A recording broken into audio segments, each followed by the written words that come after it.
We have heard that you have had a lot of questions at past public meetings that haven't gotten answered, and so the whole purpose of tonight is to answer those questions that we have heard in the past, and also to field your additional. It's Khaki Marshall. I'm the Director of Shelters and Outreach for the Department of Homelessness and Supportive Housing.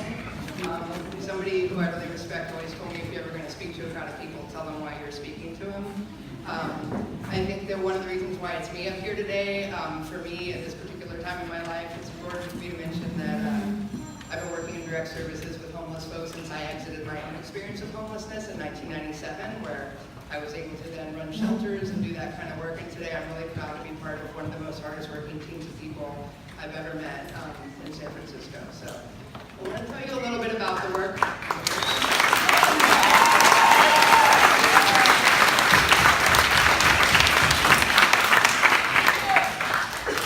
Thank you.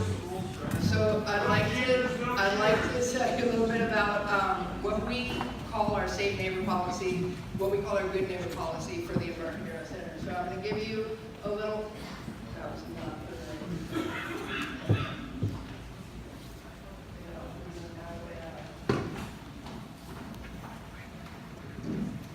I did not do well in film class. I got an F in AV management.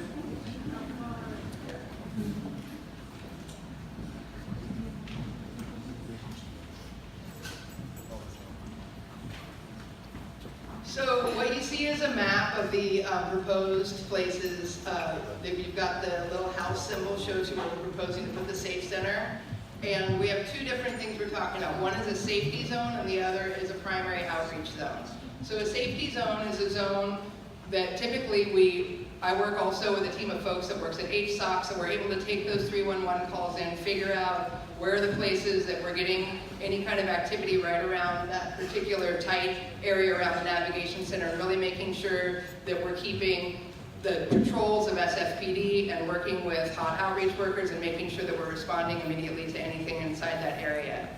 The other zone is a primary outreach zone. This is a zone that we're proposing we would prioritize people that are experiencing homelessness inside this area as we start to do the outreach and open up that navigation center. This has been the same type of policy that we've done in the past. We generally partner with the police captain through Commander Lazar and the area to make sure that we have eyes on anybody that's experiencing homelessness in that area so we can do outreach and expedite them into the center. Being a good neighbor is really important to us. There's a number of things that we do to make sure that that happens. One of those things that we do is we make sure that all the neighbors in city apartments in the neighborhood are heard, and we're engaging with them to listen to their concerns and to be able to answer them and partner with them on building the process that we'll put in place that will create that safety zone. So that would be a partnership that's done through the engagement and collaboration.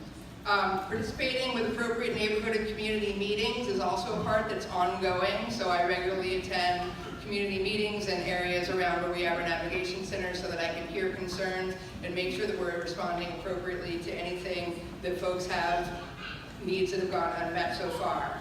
We have on-site staff available at the navigation center with a phone number 24 hours a day, 7 days a week, so that folks that are in the neighborhood can let them know immediately if there are any problems that are happening on site and they can respond to those.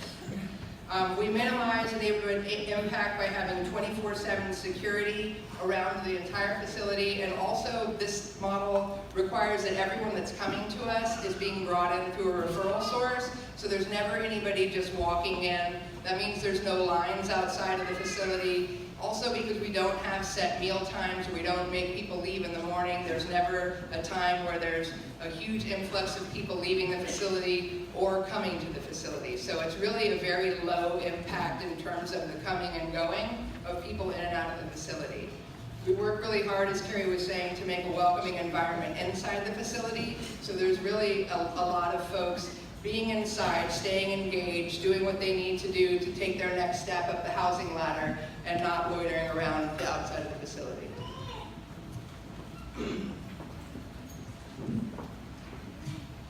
We actively discourage loitering, so that happens through the culture that we build inside the navigation center with the staff that works there, letting folks know that part of being in the facility is taking ownership, being a good neighbor and making sure that they're not going outside of the facility, giving any reason for people to, that they're good neighbors and they're not bringing any kind of complaints down on the organization or the folks that are seeking services.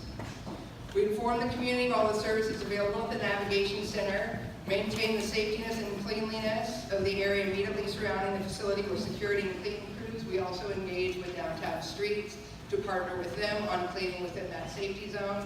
Downtown Streets also then creates a pathway for people that are coming into our navigation centers to join their team and have a pathway to employment, which can also lead to other opportunities such as outreach and so on. We ensure that all the sidewalks and driveways are clear. We prioritize when we open it, as I said before, the clients that are in that area that need services.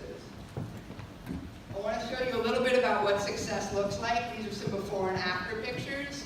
So over 700 people in the Mission District, when we started our encampment resolution work, over 700 people that we were able to get engaged with our services. That was 70% of them accepting placement in the navigation centers. There were nearly 300 tents and structures when we started, and there were less than 40 remaining in April of 2018. And that work has been maintained with help of creating that division navigation center and also partnering with DPW and SFPD to really create a very stringent policy of response.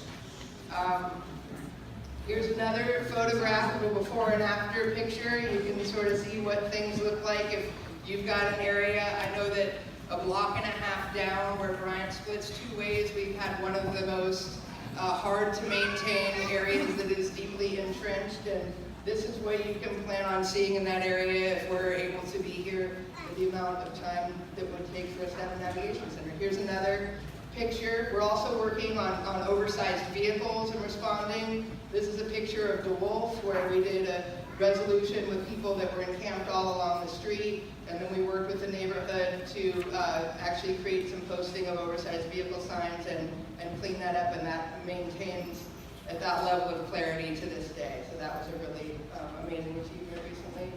This is a Yosemite Park near the waterfront up in Bayshore, and this is an encampment that was on some land that was owned by a number of different organizations. We all partnered together, did outreach, made sure that everybody who was living there had opportunity to come indoor and connect to services, and then this is how it looks today. I just want to tell you about a couple successes.